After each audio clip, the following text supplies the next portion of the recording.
যার দেবার ইচ্ছা থাকে সে যে কোনো অবস্থান থেকেই সর্বোচ্চ দিতে পারে। এই গাছটি যেন তার উৎকৃষ্ট উদাহরণ। কোনো এক সময় ভেঙে পড়েছিল, সেই অবস্থান থেকেও গাছটি সর্বোচ্চ ফলন দিয়েছে।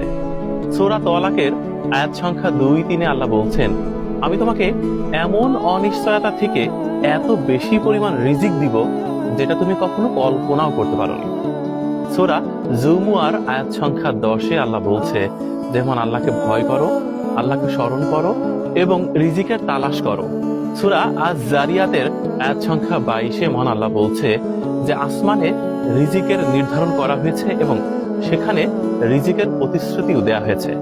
সূরা হুদের আয়াত সংখ্যা 6 আল্লাহ বলছেন, জগতে বিচরণশালী এমন কোনো প্রাণী নাই যার রিজিকের নিশ্চয়তা মহান আল্লাহ দেননি।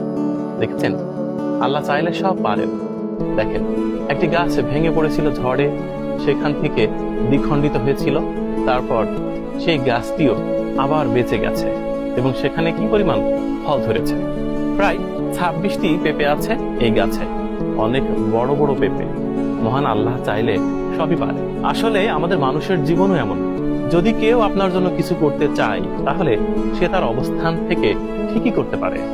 আবার যদি কেউ আপনার জন্য কিছুই না করতে চায়, তখন তার পাহাড় সম সম্পত্তি থাকলেও সে কিছুই করবে না, বলবে আমি ভীষণ অভাবে আছি, খুবই অর্থ কষ্টে আছি। অথচ দেখেন, এই গাছটি যেন জ্বলন্ত উদাহরণ।